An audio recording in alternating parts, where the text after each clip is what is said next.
Bonjour à tous, j'espère que vous allez bien, je suis ravie de vous retrouver pour une nouvelle vidéo. Aujourd'hui, comme vous avez pu le voir, je vais venir sur un thème qui est très important dans notre société, c'est l'amour.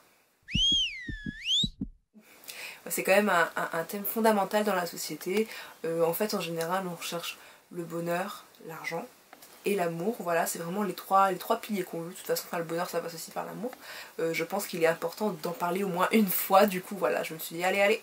Pour la première chose, c'est la chose pour moi, une des choses les plus importantes. C'est la première chose à laquelle je pense quand je pense à l'amour et ce qu'il faudrait dire, c'est ne jamais se remettre avec son ex.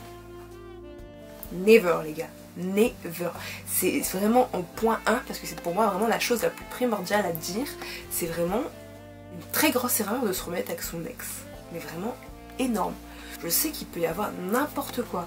Un ex qu'on aime encore, qui nous a quittés, voilà, mais donc du coup on aime encore et il revient vers nous en pleurant, enfin pas en pleurant entre guillemets, enfin, et oui hop, tout de suite je recours dans ses bras, mais en fait ça vous amènera rien de bon. Il vous a quitté une fois, il vous requittera une seconde fois, c'est fort probable. On peut aimer vraiment à la folie la personne, mais si elle vous a quitté une fois, c'est qu'elle ne vous aime pas, et elle ne sera pas capable à mon avis de vous réaimer par la suite. Après je sais qu'il peut y avoir des ruptures dans beaucoup de choses, il peut y avoir des ruptures dues à la distance, des ruptures, bon soit c'est un gros bip et puis hop il vous laisse tomber et donc basta, ça c'est vraiment mort de chez mort, vous vous remettez pas avec du tout, hein. C'est un bip, vous laissez de côté, basta, vous méritez mieux que lui, ça c'est sûr. Pareil pour les garçons, si c'est une bip, vous méritez mieux qu'elle, ça c'est sûr, ne vous remettez pas avec votre ex, que ce soit fille ou garçon. Ce sera une très mauvaise idée, vraiment, c'est une chose à bannir, très concrètement. Point numéro 2, c'est plus positif, c'est le fait que le flirt est la meilleure période dans toute relation. C'est vrai, il faut le dire, une fois que vous êtes dans un petit couple bien entamé, que ça fait plusieurs années que vous êtes ensemble, il y a une certaine routine qui s'installe, et clairement la routine c'est pas ce qu'il y a de plus glamour et de plus heureux à vivre quand on est en couple, mais le flirt, c'est la meilleure période.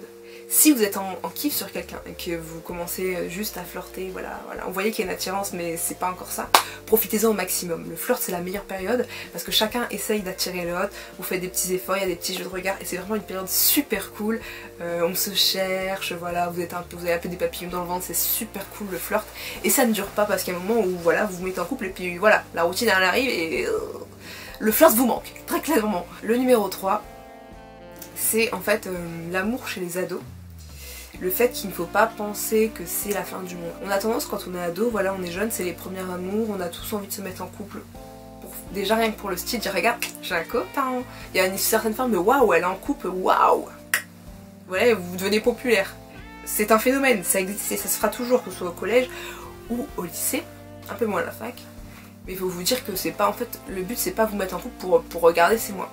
Oui, ça nous amuse, hein, franchement, voilà, vous mettez en couple une semaine et puis vous vous séparez, enfin ça c'est typiquement ce qu'on voit chez les ados. C'est cool, hein, franchement, on s'amuse un temps et tout comme ça, mais ça durera pas. Parce que si vous le prenez cool et que vous vous mettez en couple comme ça, en mode nana, je l'aime et tout, puis une semaine vous vous séparez, mais vous le vivez cool, en mode ouais, je vais rechercher quelqu'un d'autre, bah faites-le, à la limite vous êtes jeune, tant que ça dérange personne, tant que ça fait sourire personne, j'ai envie de vous dire amusez-vous, hein.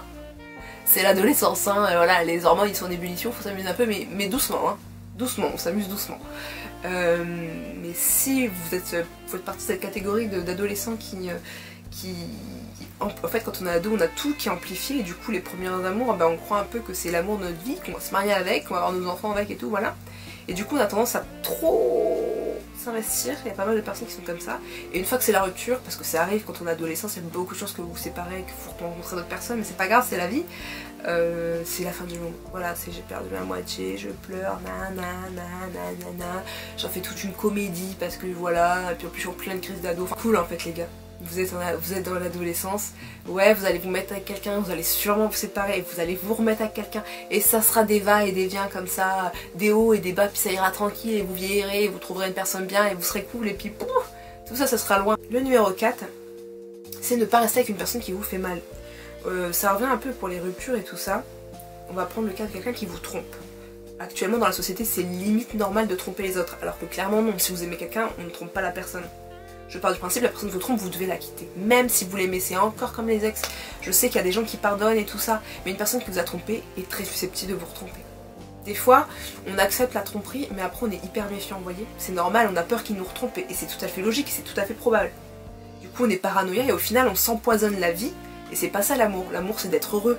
Il y a des hauts et des bas, mais on est heureux. Donc si ça vous empoisonne la vie, mais que vous l'aimez, c'est encore une fois un amour néfaste. Et c'est un amour qu'il faut mieux rompre, casser, laisser le temps, voilà, vous remettre, tout ça, enfin voilà, et vous retrouver quelqu'un d'autre, et trouver un amour qui vous apportera du bonheur et pas qui sera pas néfaste.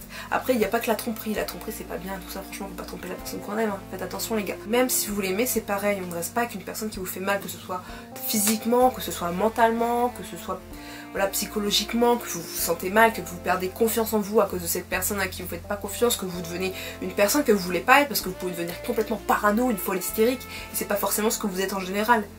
Mais c'est ce que la personne fait que vous devenez.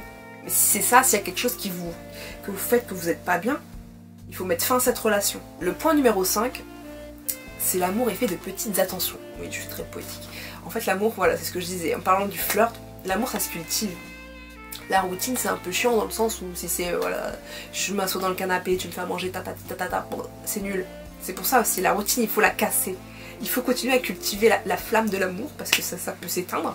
Vous pouvez aimer quelqu'un et comme vous vous occupez pas l'un de l'autre, au bout d'un moment, l'amour s'estompe.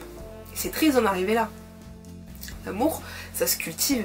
Si vous aimez une personne, en toute logique, vous avez envie de lui faire plaisir. Donc de temps en temps, c'est une petite attention, un bouquet de fleurs, une sortie au cinéma, un petit resto. Moi j'adore ça, tout ça. Voilà, c'est toutes des petites attentions, des petites sorties qui vont venir raviver votre flamme et entretenir cet amour que vous avez entre vous. Le point numéro 6 est donc la confiance et le dialogue sont la clé du couple. Pour qu'un couple fonctionne bien, il faut absolument que vous avez confiance en votre partenaire et donc pour établir une confiance, il faut tout se dire. Après les petits trucs insignifiants comme j'ai mangé une pomme ou j'étais aux toilettes, à la limite votre conjoint s'en fout, hein, pour vraiment avoir confiance en l'autre et pouvoir tout lui dire, tout ce qu'on fait, parce que votre partenaire et votre âme sœur, c'est votre meilleur ami en même temps que votre amant en fait. Vous avez des meilleurs amis, mais vous allez juste être amis et tout ça, vous allez tout partager, mais il y a quand même une barrière aussi, vous êtes qu'amis. Mais votre partenaire, lui, il est amant et ami. Donc c'est vraiment, il a toutes les casquettes.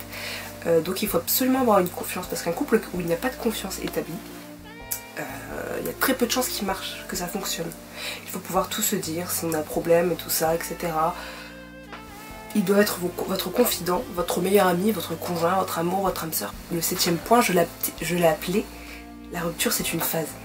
J'en ai un peu parlé avec la période adolescence, etc. Et si vous avez une rupture, il faut toujours que vous essayiez de dédramatiser. Moi je suis quelqu'un qui dramatise tout. Donc c'est marrant que je dise ça, mais c'est vraiment ça. Vous pouvez pas vous dire que votre vie est finie parce que vous êtes séparé de quelqu'un. Même si vous avez vécu 5 ans, 6 ans, 10 ans avec, il y a des gens qui divorcent. Il y en a beaucoup des divorces, il y a beaucoup de couples qui se séparent. Et bon, il y a des cas dramatiques, mais justement, faut pas en arriver à des extrêmes. Faut pas se laisser mourir petit à petit parce que vous n'êtes plus avec une personne. Si vous n'êtes plus avec cette personne, c'est qu'il y a une raison. Elle n'est pas forcément bonne. Si on vous a quitté, que vous pensez que tout allait bien, ça vous va pas. Mais vous allez devoir faire avec. Et avec le temps, ça devrait se passer. Aérez-vous l'esprit et ça finira par passer. Les premiers temps sont difficiles, mais au bout d'un moment, ça ira mieux. Il faut pas que vous faites une fixette sur cette personne en question, sinon vous n'arriverez pas à aller de l'avant. Le 8e point, c'est un peu ce que je dis depuis le début, c'est on a tous une âme sœur quelque part. Je suis assez romantique, je suis cucul la praline, et je pense qu'on a tous une âme sœur quelque part, et donc si ce n'est pas la bonne personne là, ou vous vous séparez ou quoi, vous finirez par la trouver, que ce soit maintenant, dans 10 ans, dans 5 ans, il y a des gens qui se trouvent et qui sont... Ah, c'est dans 50 ans, bon c'est tard en vrai, c'est un peu chiant, c'est mieux de trouver la personne tout de suite, mais pourtant voilà, si elle est à l'autre bout du monde, vous risquez pas de la trouver tout de suite. Mais je suis sûre que dans ce monde il y a quelqu'un qui vous convient, donc dramatisez pas. Si vous restez vieille fille ou vieux garçon pendant longtemps, c'est pas grave, au moment ça arrivera, enfin désespérez pas, sortez de temps en temps, parce que bon si vous restez enfermé chez vous c'est pas ça. Bon après il y a les sites de rencontres, mais il faut faire attention, hein. Il y a quand même toujours des gens un petit peu... Méfiez-vous, faites attention à vous quand même, prenez vos précautions. Et enfin, sortez pas forcément en boîte, vous allez dehors ou quoi, vous rencontrez des gens, enfin il y a un moment vous allez tomber sur cette personne. Je suis persuadée, en fait pour moi je suis persuadée que quelqu'un, quelque part, vous attend. Le 9e point, c'est un peu aussi ce que je redis depuis tout à l'heure, c'est penser à soi autant qu'à l'autre. En fait en amour on a tendance à vouloir faire plaisir à l'autre, etc. et tout ça, mais en fait il faut pas s'oublier pour autant. Si vous vous oubliez et que vous êtes tout le temps sur l'autre personne, ça fonctionnera pas non plus parce que limite vous deviendrez collante et il faut pas se laisser aller quoi, faut penser à soi. Si vous êtes heureux, normalement la personne qui vous aime est heureuse en retour. S'il n'y a qu'une personne qui est heureuse dans le couple, c'est qu'il y a un problème. Je dis pas d'être égoïste, mais il faut faire plaisir à votre être, enfin à votre être aimé. et vous faire plaisir aussi de temps en temps. Et normalement, si vous vous faites plaisir, ça fera plaisir à l'autre. Donc en fait, voilà, ça marche en deux paires. Et lui, normalement, cherchera à vous faire plaisir aussi, comme je vous l'ai dit, par les petites attentions. Et enfin, le dernier point, le deuxième point, c'est ne pas idéaliser comme les films. Ça va finir un peu négativement, mais je suis une grande romantique, je suis une personne qui va lire beaucoup de romans avec des histoires d'amour. J'adore les films avec des histoires d'amour, les livres avec des histoires d'amour. Je peux pleurer après un livre ou un film. Titanic déjà, voilà. Mais le problème c'est que dans ces choses-là, on nous romance tout, voilà, c'est un conte de fées, le prince charmant arrive sur son cheval blanc et tu t'en vas. Et dans la vraie vie c'est pas ça du tout, je suis désolée de vous dire ça, mais si vous vous focalisez sur les films et tout, vous allez être vraiment déçus de ce que vous allez avoir dans la vie. Moi quand j'ai commencé, quand j'étais ado, tout ça, j'idéalisais vraiment tout, nanana, et j'ai très vite été déçue dans mes relations amoureuses, etc. Parce que les gens ne sont pas des princes, les gens ne sont pas parfaits et ils vous feront souffrir à un moment ou à un autre. Les films, les livres, la réalité, ça n'a rien à voir. Vous pouvez adorer les films, j'adore tout le temps les films romantiques et les livres, mais j'ai envie de vous mettre un petit warning, attention, si vous commencez à grandir et commencez à vous intéresser aux relations amoureuses, ce n'est pas la réalité, ne vous basez pas sur ça, n'essayez pas de reproduire ce que vous voyez dans les films, ça se passera pas forcément comme ça dans la réalité, vous allez être déçus, vous n'aurez pas des beaux princes charmants, ils ont aussi leurs petits défauts, et les princesses aussi ont leurs petits défauts, hein. On n'est pas des êtres parfaits, c'est les humains. Créez votre bonheur, ne le rêvez pas. Ne soyez pas comme dans les films. Et les films, arrêtez de nous mentir un peu, on a envie d'avoir des choses réelles quoi. Vous n'avez pas un Ryan Gosling, vous n'avez pas un Brad Pitt, vous n'avez pas un Leonardo DiCaprio à l'époque de Titanic qui vient vous voir comme ça, qui va se sacrifier pour vous, en restant sur la planche comme ça dans l'eau et qui va mourir pour vous. Non, non, non. Donc voilà pour cet épisode spécial amour, conseils, tout ce que vous voulez. Vous pouvez toujours me parler ou me dire des choses que vous avez vécues ou quoi si vous voulez partager, parce qu'on est une communauté, on peut partager les choses ensemble par rapport à l'amour. Et puis moi je répondrai toujours avec plaisir, vous le savez. Petite information, si vous l'avez vu, je poste moins de vidéos en ce moment. C'est que je suis passée en master 2 journalisme et autant vous dire que le master 2, on ne rigole pas du tout. J'ai très peu de temps pour moi. En général, tous les soirs je bosse. Et le week-end, j'ai cours le samedi. Autant vous dire que la joie est au maximum, que je pleure, j'ai l'impression d'avoir plus de week-end, j'ai limite que le dimanche. Donc je suis un peu embêtée car j'ai envie de prendre soin de moi, j'ai envie de prendre soin de vous, de ma chaîne YouTube, parce que j'y tiens énormément et je tiens énormément à vous. Je vous remercie toujours d'être un peu plus nombreux, etc. Mais je pense qu'il y aura moins de vidéos quand même. Je fais mon maximum, vous voyez là je filme encore en étant malade et tout ça. Je vais faire le maximum pour faire un max de vidéos. Je ne vous abandonnerai pas, il y aura toujours des vidéos, au moins une par mois je pense. Mais je ne peux pas vous dire qu'elles seront régulières car il y aura des périodes plus difficiles et déjà même là, alors que ça fait que 3 semaines que j'ai repris, c'est déjà très difficile de filmer. Pardonnez-moi, sachez que je vous aime et je vous dis à très bientôt. Bisous.